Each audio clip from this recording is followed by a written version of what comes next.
Hello PTK friends, my name is Dr. Michael Troy Schell, affectionately known as the Block Doc, and I have in the last couple of years become to realize that LEGO is a great way to help students and groups learn about themselves, learn about leadership, learn about life lessons, all in the structure of play. And I'm excited that you are watching this, and maybe you're considering having me come and lead a session with you and your group. And I want to give you a little idea about what happens when you have me come and speak at your group. One of the things that I do frequently is that I'll do a large group meeting, usually sometimes called a keynote address, and I will do a session I call Play is Not a Four-Letter Word. I've been studying group dynamics, organizational culture, and also realized that play is a way that we communicate, and it's non-threatening, and oftentimes can have revelations that if we were to sit down around a table and talk, we might not ever get to. So I actually got to this kind of in a weird way.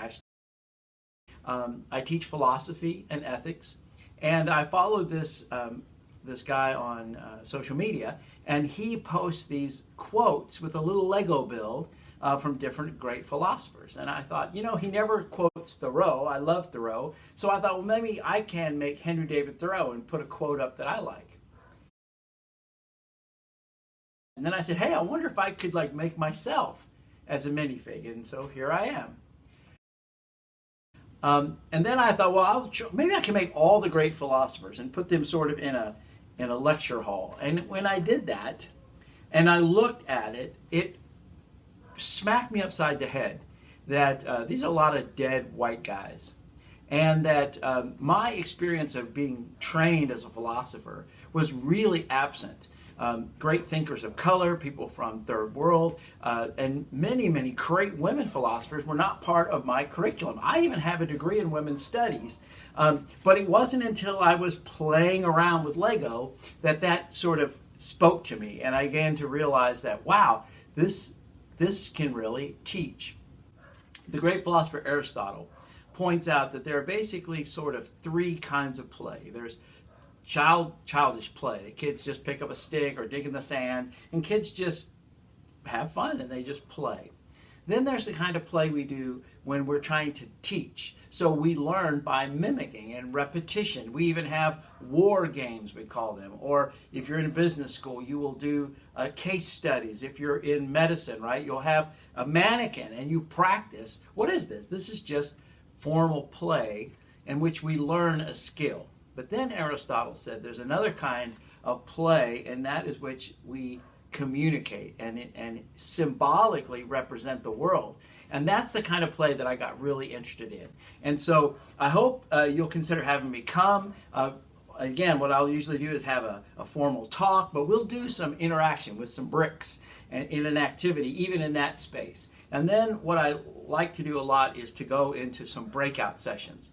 And I'll do things on team building. I have sessions called Everyone is Awesome that talks about diversity and inclusion. I have one called The Click and talks about your place in your organization.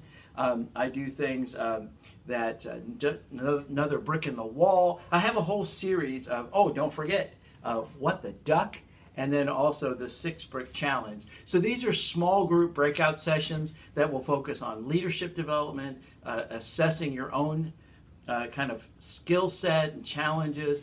Then if we have a little more time and more bricks, I have some more involved activities that involve creating a pathway in which you will see how you fit in the organization, team, or group that you're part of. There's even a bigger one than that. It's called a habitat. That takes a lot of bricks and a lot of time, but it's a way to sort of symbolically represent your skills and talents that you represent in the group. So thank you for watching, and I do hope that you'll reach out to me and see in ways which we can customize my program to fit the needs of your organization. Now, to my friends in the Pacific region, the PTK Pacific region. I'm so excited that you're thinking about having me come. I know it will be challenging because that even at your convention, we do parts of it that are virtual.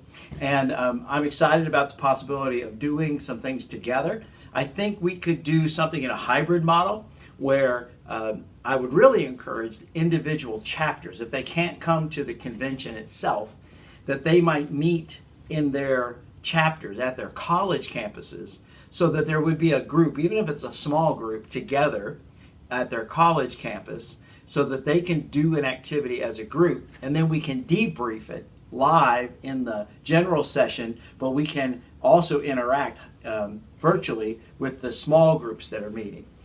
If that's not possible, these things could be done individually. If students participate in the convention virtually from their own home, we can do that. We're just going to have to make sure everybody has the bricks we need so that we can do the activity live at the convention, virtual in real time at the various students' homes, and then we can debrief them together, and we'll figure out a way to do that. But I'm excited about the prospect of coming, and I think we can do some really exciting things to help those that can't come to the actual convention site feel like they're part of it.